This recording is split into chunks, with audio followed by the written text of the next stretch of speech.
This is the Simpit, and who I am is rather insignificant because you are the real star of today's show. We're here for today's edition of the Pit Stop, just here to talk amongst friends about sim racing news and everything going on in our favorite hobby, sport, common interest, whatever you want to call it. So, what is going on Hump Day? Hump Day! Happy Hump Day to everybody. Guess what day it is? It's Hump Day.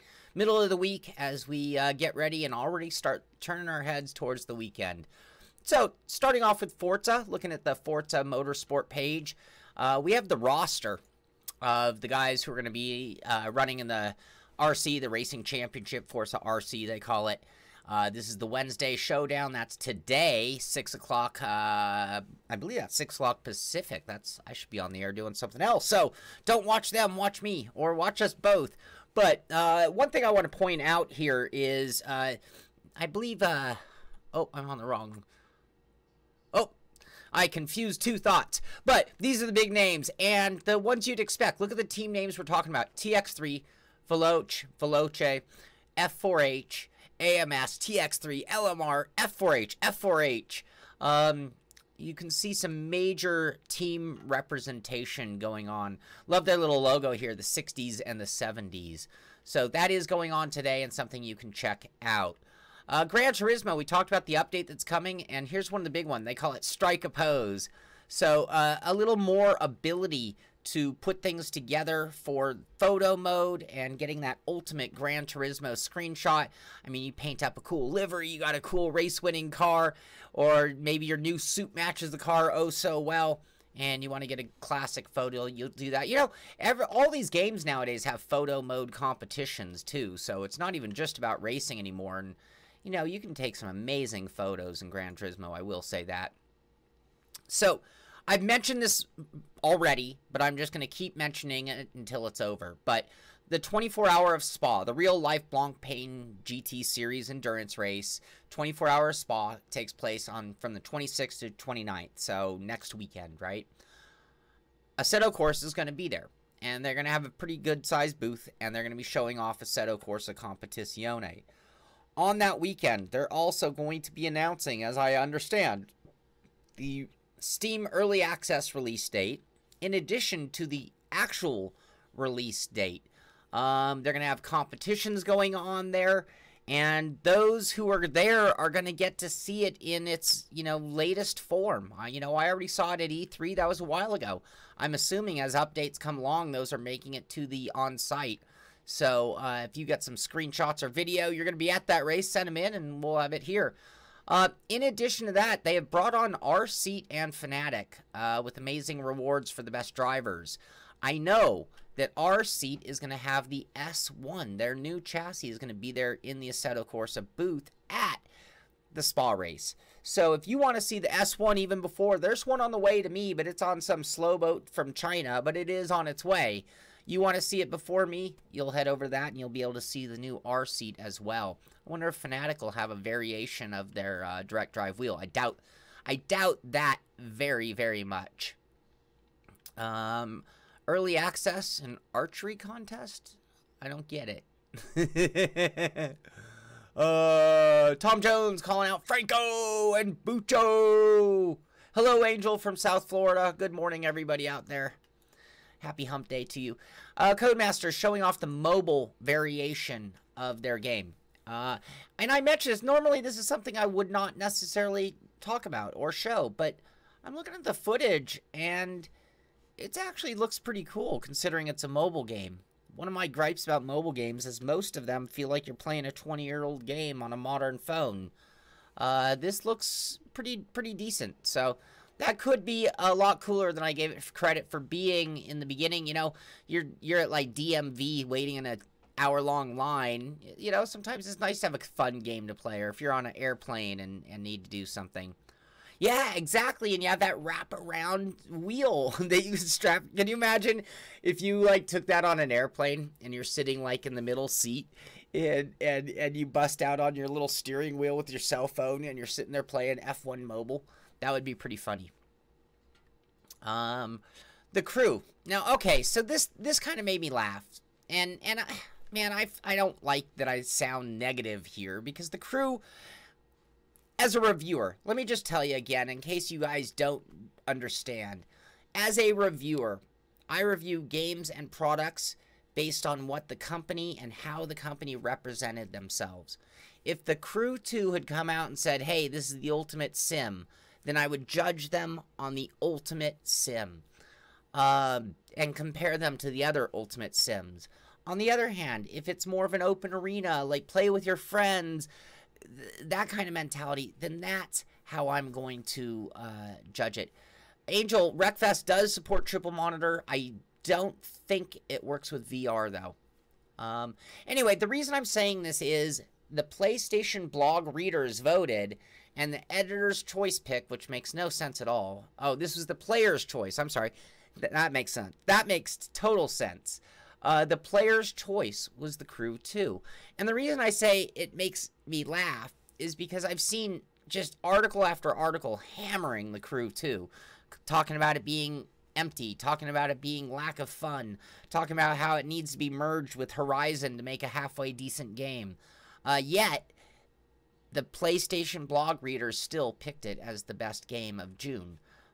So that's all I'm mentioning. I'm just kind of giving you a little food for thought. It's like, well, how do you get such polar opposite opinions? And it comes back to what I was saying about how I review.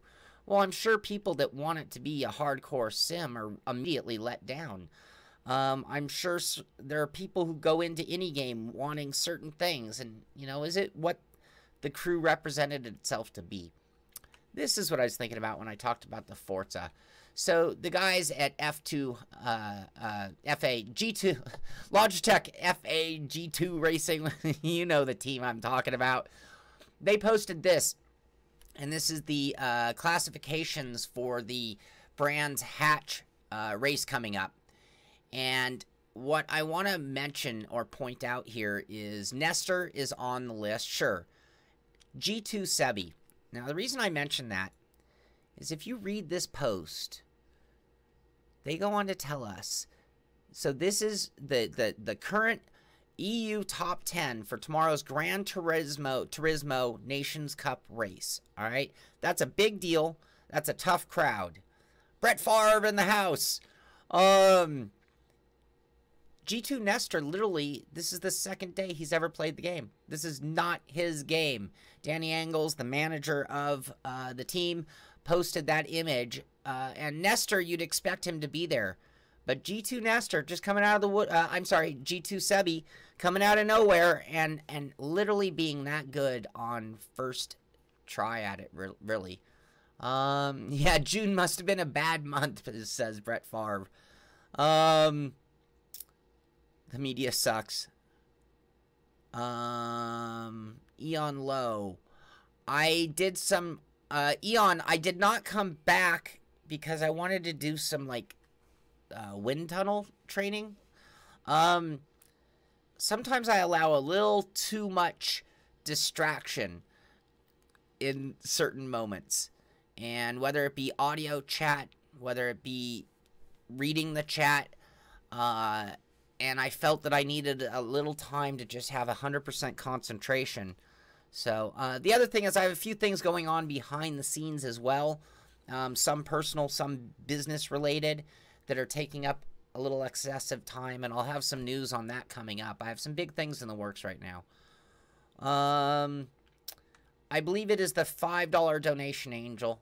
We're going to make some changes to the tiers. And if you look at the perks, I've been a little off on my perks, but we've created, or we're doing a lot more perks than are on the list. So we will, it's going to get adjusted, but $5 will get you in the Discord and access to everybody. I know this isn't sim racing related, but I did mention the last time Thrustmaster had all their flight gear at that European show. Well, now it's North America's chance. So anybody who is a fan of flight knows exactly what Oshkosh is all about. This is one of the biggest, coolest, I want to call it an air show. It's an air show in North America. Oshkosh, Wisconsin is where it goes on. Thrustmaster will be there. They're going to be at the EAA Air Venture booth, and you will be able to check out their latest flight hardware. And yeah, sometimes Sean just wants to chill. Rick Motec, Hot Lap Hump Day. Today is Hump Day. So today it's 3 o'clock my time, 6 p.m. to 10 p.m. That's Eastern time. We'll have Hot Lap Hump Day. 99% sure it's on iRacing. I have no idea what the car and track combo is, and I won't know until about 2:30 when I'm actually setting up my stream, and it won't be enough time to even turn a single lap of practice. That's what Hot Lap Hump Day is all about with Rick Motec and the guys at Extreme Motorsports. We'll have Kevin Ford calling the action again. I'll be driving on and off the entire 4 hours, and we'll see how well I can do. You can watch the show if you'd like to get in on it. So they'll get their crew in first. They'll get the Extreme Motorsport crews, and then we will be giving out the password for anybody to join us for that event. That's coming up at 3 p.m. Pacific, 6 p.m. Eastern, and it will go on for 4 hours, so you can come at any point. Yeah, Tom, I hope we have a good, fun one.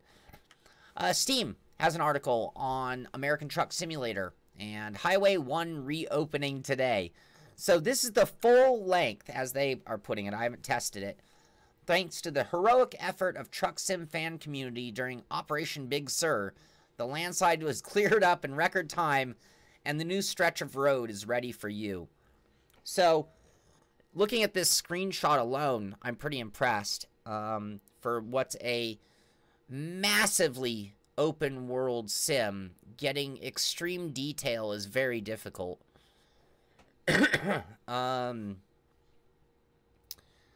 T-Bone, I've only used it very briefly. I had one on the way, but I think it got forgotten. I got the PS4 display, not the handbrake. I'll have to ask again. I agree. Kevin Ford really does make that event. It makes it really special. Star Fox, our tax on food is prepared food. So if you go to a restaurant, but if you go to the market, you're not taxed on food items. Anyway, so here is a whole write-up on that and something more that you can do with American Truck Simulator. Mitchie Hoyer in the house. How you doing, Mitchie? We have a team meeting at 11 o'clock. I'm feeling much better than when I talked to you the other day, by the way. Preparation is coming along.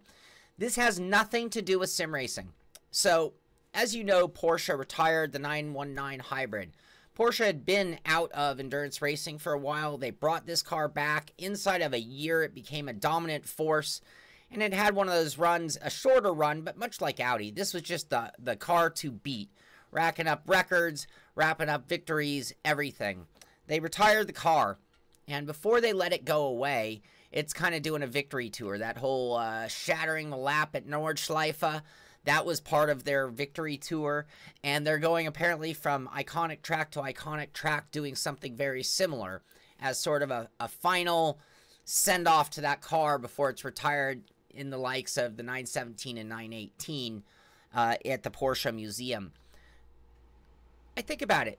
One of the reasons they say in this article, and this is my question to you on this one, they talk about the reason they're doing this is because they're focusing on Formula E. Porsche is entering Formula E. And I thought to myself, wait, when was the last time Porsche was involved in open-wheeled racing like that? Sure, they've been in Formula 1. When was it? Anybody? Quick, before I give it away. How long has it been? I don't know if they did something other than what I'm going to bring up. So I'd love your guys' thoughts. But Formula 1 and Porsche are not synonymous. And as dominant and incredible a car that Porsche is, or manufacturer, they're not really thought of in the terms of open-wheeled cars. But they're going to concentrate on Formula E. Anyway, I did a little research. I just looked it up. But, I mean, you literally have to go back to the 50s and the 60s to the era that Porsche was actually involved in open-wheeled Formula-type racing. And, you know, as an official. Now, I think maybe they've made some motors or parts or affiliations. But, yes, I think this is, if you want to talk Porsche factory Formula 1, you have to go back to the 50s and 60s. So Porsche retiring the 919 and focusing on Formula E is 50, 60 years. Yeah, I think they've had like partnerships, Billy, if I'm not mistaken, between then and now. But I think as far as it being a Porsche motor, a Porsche chassis, Porsche engineering, I think you do have to go back all the way to the 50s, 60s. But I could be wrong. I'm asking you guys as much as I'm trying to state fact. But it just did make me think when I was reading that article. It's like, wow, I don't even think of Porsche as an open-wheel car company. So I've seen both of these cars at the Peterson Museum, by the way. They had the whole Porsche exhibit. And anyway, Sony's portable projector tech displays...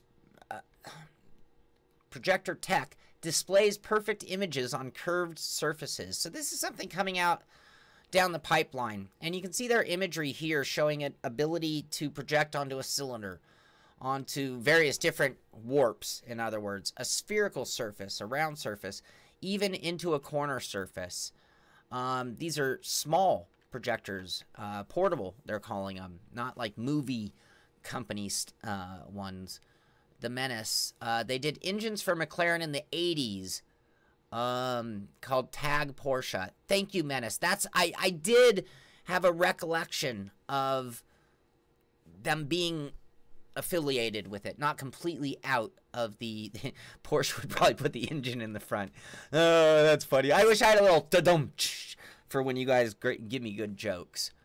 Porsche plus Alonso plus Indy 500 dream race to watch. There you go. Formula 1 has sucked since then. You guys are funny. Anyway, that's cool tech. Just gonna mention it. Street Racer, Super Street, the game. You tune your car. You work your car.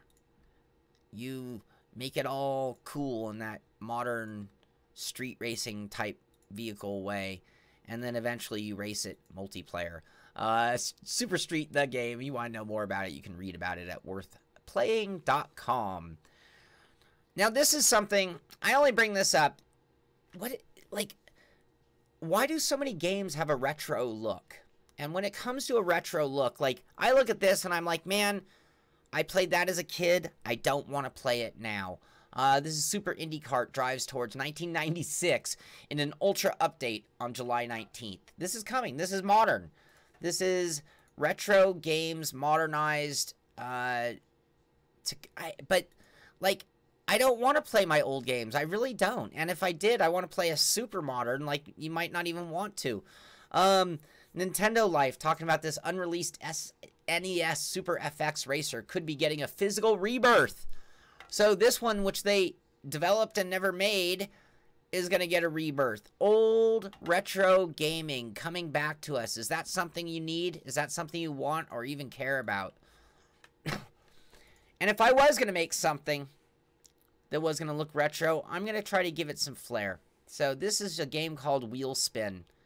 Indie game. And this is brand new. But just showing you out there. I like that. It's like top-down Wreckfest. Kind of cool. Excuse me, I got some hiccups. Anyway, just kind of covering some of that kind of stuff for you guys. This is interesting and something that you could see or wonder how this will play out over time in a lot of different regions and a lot of different things that are going on. Germany bans pre-orders of games with vague release dates. Hey, if you can't give a release date, then you can't take money, says Germany. How might that affect crowdfunding? How might, you think of like the Feel VR wheel. There's no promised. Lots of money and nostalgia too. Yeah. Cheaper to make for small dev teams. Absolutely, sure. But how will this kind of thing, and will other countries, I mean, you think of Germany, that's very Western, modern Western society at this point. And, how will that affect the rest of the European Union? How will that affect America? So, anyway, just a little more thought. Here's a write-up at Dual Shockers, talking about NASCAR Heat 3, talking about how it's something for everyone, from casual fans to elite racer. Viking Elite Racing, thank you. Hello, Bucho. Is Bucho in the house? Did I miss Bucho coming in? Or are we just all sending messages to our buddy that he can watch later? They go on to talk about it being actually rather difficult and taking, you know, maybe 10 laps to get used to the dirt mod side of things. And they did talk about it being difficult. Another question I asked to the community, to the crowd, is difficulty, like how hard is it to drive? Hasn't that become a weird criteria? And I'm guilty of it myself, of defining or declaring how much of a sim it is. And then you get into arguments about how real cars do it. And I bring up like the GT3s, and people tell you GT3s have grip forever. So you shouldn't be spinning out a GT3 car. It's almost impossible. They're so sticky. Anyway, they went on to say it was rather difficult, and maybe for them, I don't know if we'll find it difficult, and will that be one of the criteria for it to be considered a sim, or is it more than difficulty? Can we define the difference? Talk about some VR deals going on out there. PC Gamer talking about the Oculus Rift and Touch controllers bundle for $350. That's Amazon UK. Don't know how many of these are attached to Prime deals, and I forget the name, but I have an article, so we'll talk about what the Newegg deal. They had a funny name for it. Road to VR, refurbished Acer VR headset and controllers for only $150. Now, maybe that's not the mixed reality one that everyone would run out and get, but for those who've just been like on the sidelines and going, I don't know, I want to get involved in the discussion of whether VR is great or terrible, for $150, that's a pretty good way to try it out and dabble. Fantastech sale is what they're calling it. Anyway, Coolermaster apparently dropped their prices even lower as Newegg's deal continues on. This article is literally today, so these deals are still going on, I'm assuming. Really good time to buy hardware. And speaking of hardware, you know, they always talk about one industry dying off and people losing jobs, factory closures, whatever.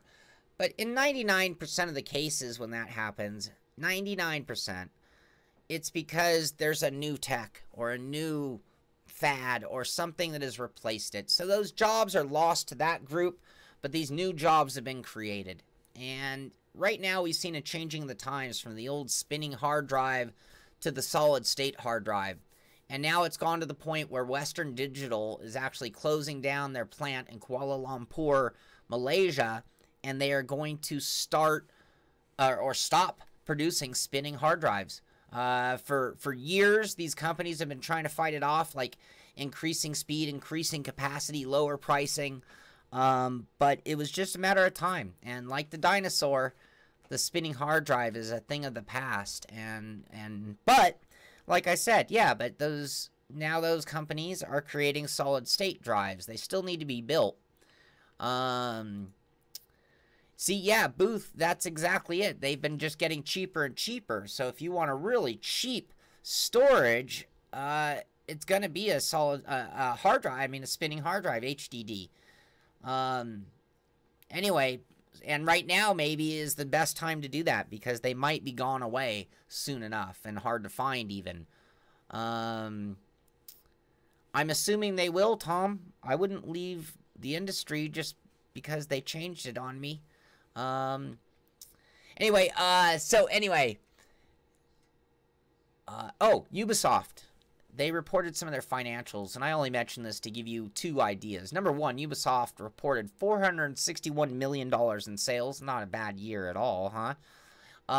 And the PS4 equaled 2 times that of the PC. So you want to get the balance of gaming. In the case of Ubisoft, PlayStation is twice as much. You know, if that was all of their sales, then, you know, 2/3 of that 461 million would have been made by the PS4, and only 1/3 of it by the PC. Another VR story here, but Virtual Link is a new industry standard that almost everybody has jumped on board. So what we're now seeing is just some, like, okay, can we all maintain some common values so that it'll be easier on the community to accept our new technology. It'll be easier for developers to develop our new technology. Can we create some standards? And there are a handful of ways of creating such standards. One of them is for Virtual Link, an open industry standard to be created and adopted by the big names in VR. So that is going on. This has nothing to do with sim racing, but I just want you to know the scope and size. ESPN is going to broadcast, what game? Overwatch League. $1.4 million prize. Man, we are growing. It's getting bigger, and now officially racing esport is part of the picture. SimRace Hardware News Test Blogs has this really cool looking picture of the SimWorks Albin Supercar shifter. You got that classic pendulum type shifter, which I've installed on many a rig when doing like custom rigs for CXE. And then you've got the secondary shifter with a shaft. It's going to give it a different feeling. You've got linkage. It's not just direct like that, and you will notice a difference, I'm assuming. It's cool looking, badass looking, that's for sure. If you want to check that out, you can get the full write-up at Simraceway. I'm sorry, Simraceway. Oof, jeez. Sim Race Hardware News Test Blog. Motorsport Manager 3 is arriving on the mobile. That might be the ultimate platform for Motorsport Manager 3. I talk about what you'd play on a fart night. I talk about what you play on a plane or sitting in line at DMV. Motorsport Manager would be a great game to play. I will have to check that out on the mobile for sure. Coloni Motorsports looks for the driver of tomorrow with the simulator. They are doing a whole competition. This is Top Driver Italia, they're calling it. They're going to use their in-shop simulator to run these competitions. And in the end, there will be a free F3 test if it's an adult who wins, or an F4 test, a real life, at Autodromo Track of Umbria in Magione, Italy. So that's a cool event. And if you guys are in that area, I think you need to be Italian, or at least there. Motorsport Manager win. Thank you, Mitchie. Do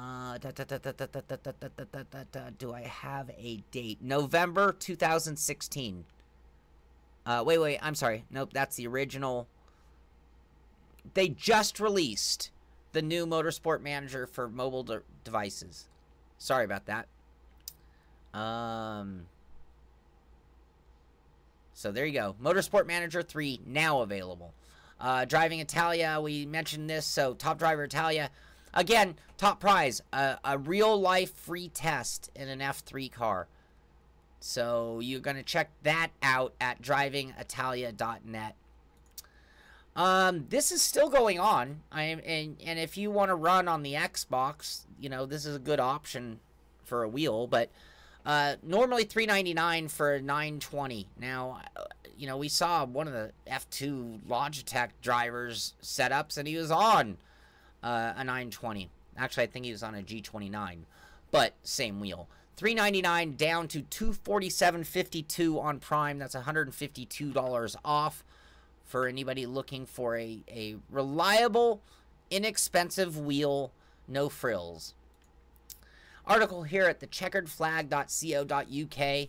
Ollie Pakla embracing being part of McLaren Shadow for F1 Esports Series. So there's the big draft pick and a whole write-up. Ollie's one of the best, most known sim racers out there. He's got a lot of charisma and well-deserved his attention because he's just one of those types you like to talk to, you like to listen to, and he's fun to watch. So congratulations on a write-up at checkeredflag.co. NASCAR.com. This is not at iRacing. Don't confuse this for an iRacing article, even though it's written by Steve Luvender.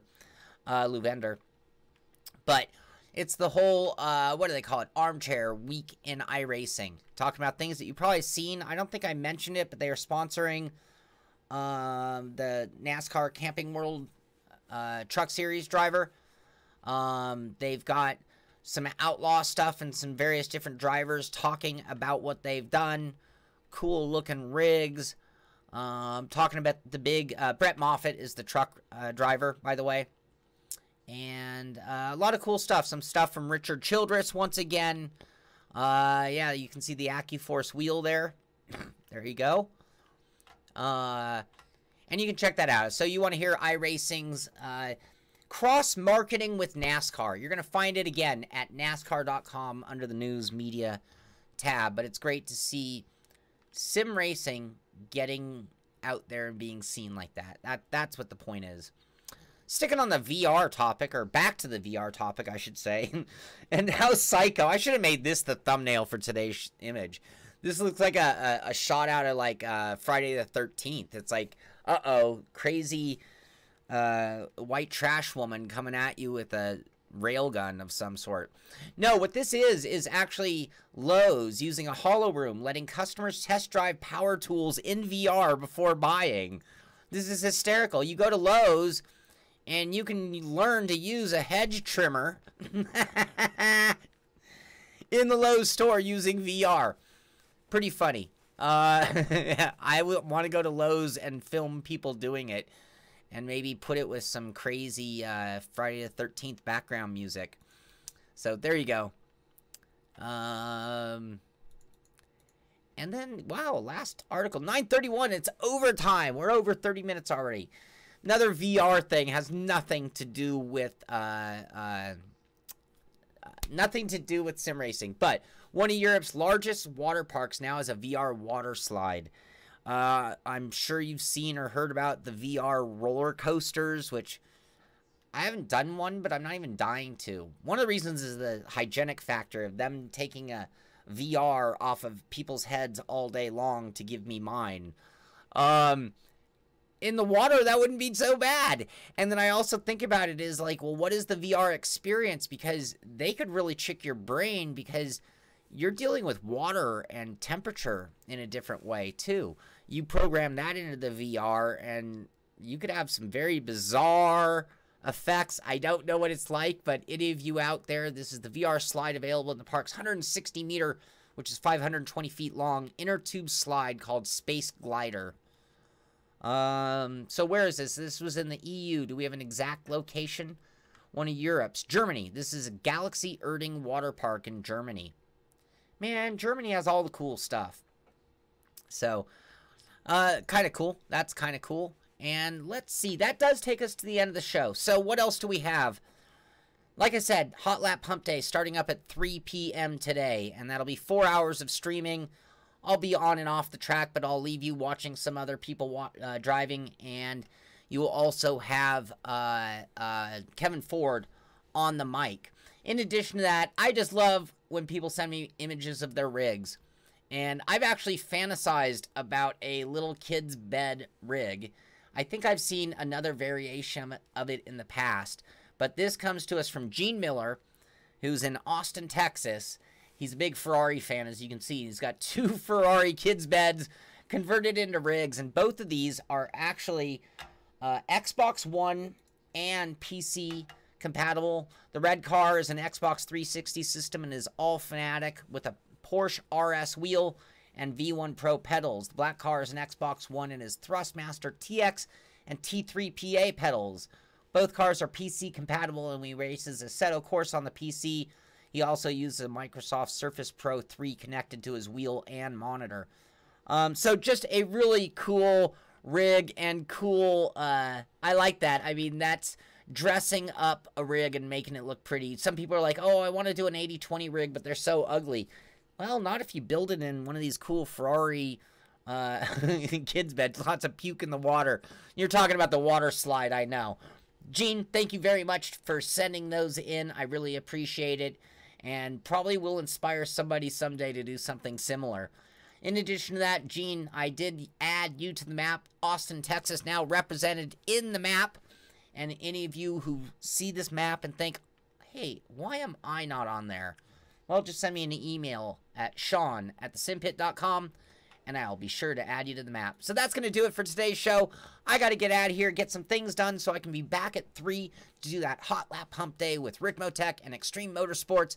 And we'll hear Kevin Ford on the mic, and I'll do some driving and see if I can do better than I've done in the last 2. I'd love to be in the top 5. I always do good out of the gates, and then I just kind of fall down the leaderboard. So I'm going to have to get focused and figure out how to do a little better. That's going to do it for today. Thank you so much for being here. Thank you for being the star of today's show. This is the Simpit. I'm Sean Cole, and I'll see you on the track.